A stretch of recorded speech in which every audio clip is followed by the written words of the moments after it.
Cape Cod Commercial Hook Fishermen's Association is a group of commercial fishermen that believe we need to protect the fish stocks today in order to protect our fishing businesses and our fishing communities for the future. My name is Paul Parker and I'm the Executive Director of the Cape Cod Commercial Hook Fishermen's Association. A group of commercial hook fishermen came together in 1991. They met in the basement of a church to talk about what they saw happening in the environment around them. Fish habitats that they had known for generations were being destroyed, dead fish being discarded and wasted, too many fish being taken out of the ocean. The fishermen here in Chatham and on the Cape decided to bring on board a new director of the association, which was Laurie Steele, a friend of mine from Duke. They saw the importance of working with managers and scientists, and they saw me as somebody who could sort of help them with my policy background, engage them in the process and kind of get them started and start a foundation. She came on board for a short period of time and then turned the reins over to me in 1997. We do education, keeping local people informed about what it means to have a commercial fishery and what it means about the health of the environment to have working people on our waterfront. We also conduct cooperative research to partner fishermen with scientists to improve information about how many fish there are in the ocean and what the impacts of fishing are on the ocean. And we do policy programming where we bring fishermen into the policy arena and try to educate policymakers to reform fisheries and marine policy and to improve the quality of the coastal environment. The biggest challenge to New England ground fisheries at this point is ending overfishing.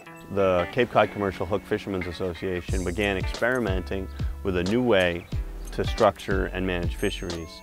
We started the hook sector. It's like a harvesting cooperative where, based on how much fish they've caught in the past, they're given a portion of the cod to catch each subsequent year.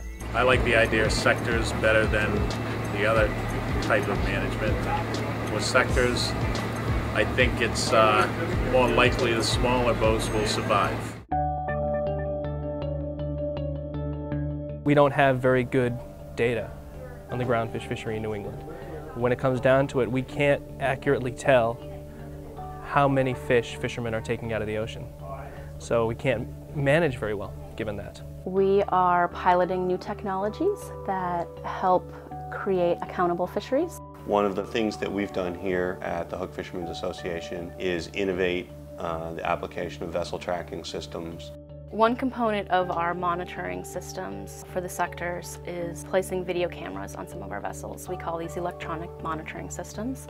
There are 3 cameras set up. The first one is a full view of the back deck to make sure that we can see any fish that are going over the side of the boat as discards. The second camera is over the hauling tray. It helps us pick out different species and make sure we're identifying them correctly, which can sometimes be hard. The main camera is of the hauler, and we're seeing anything that's coming up in the net. Our primary goal has always been to rebuild the cod stocks. Fleets here on Cape Cod are very dependent on cod for their livelihoods, and in a sense you could consider our efforts here in Chatham to be a poster child for the health of the cod fishery. When I think back to what it was that I took away from my experience at the Duke University Nicholas School of the Environment, it was really a diversified and broad educational background, and it was learning how to learn, it was learning how to process information, and it was learning how to interact with others in a productive network of really smart people.